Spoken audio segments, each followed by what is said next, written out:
ఏమీ కాకపోతే నాకెప్పుడో ఒకసారి టైం వస్తుందిగా, దేవుడు దయ ఉంటే నేను ముఖ్యమంత్రి అయితే కదా ఒకనాడు. ఆనాడు మాత్రం 2014 నుండి 2014 తెలంగాణ వచ్చినప్పటి నుండి ఇప్పటి వరకు అన్ని అన్యాయాల మీద నేను మాత్రం ఆరాధిస్తాను. ఎందుకంటే ఎవరు వచ్చి బయటకు వచ్చి మాట్లాడినా వాళ్ళని దబాయించాలి, వాళ్ళ మీద ఒక కేసు వేయాలి, వాడిని ఏదో అనాలి, బురద చల్లాలి అని అంటే కుదరదు. నేను అట్లా ఊరుకునే వ్యక్తిని కాదు. నేను తప్పు చేస్తే నేను క్షమాపణ అడుగుతాను. నేను కోరిన క్షమాపణ జనం బాటలో ముందుకెళ్ళినప్పుడు ఎందుకు కోరిన క్షమాపణ? నేను అదే గవర్నమెంట్లో ఉండి అమరవీరుల కుటుంబాల కోసం గట్టి కొట్లాడాల్సిందే అని నాకు మనసుకు అనిపించింది కాబట్టి నేను క్షమాపణ అడిగిన. ఉద్యమకారులను కేవలం నా ప్రాంతంలో చూసుకున్నా కానీ వేరే దగ్గర చూసుకోలేకపోయినా అనే ఉద్దేశంతో క్షమాపణ కోరిన. అట్లే చెప్తున్నా, నేను తప్పు చేస్తే ప్రజలకే చెప్తారే తప్పు చేసినారా భయ్ సారీ అని. నేను తప్పు చేయలే, అందుకే ధైర్యంగా చెప్తాను నేను తప్పు చేయలే.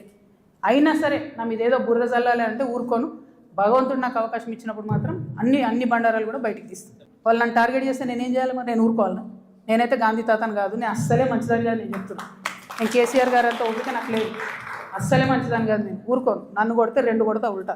ఎందుకంటే నా తప్పు లేకుండా కొడుతున్నారు, నా తప్పు లేకుండా మాట్లాడుతున్నారు. అది కరెక్ట్ కాదు కదా. ఏం రోగం చెప్పు? నేను ఏమంటున్నా? నేను జనంలో పోతున్నా, పిచ్చిలేసినట్టు పొద్దు నుండి రాత్రి వరకు ఎందుకు తిరుగుతున్నా నేను? ఐ వాంట్ టు అండర్స్టాండ్ ఏం జరిగింది 10 ఏళ్ళు బీఆర్ఎస్లో, 2 ఏళ్ళు కాంగ్రెస్లో. ఏం జరగలే.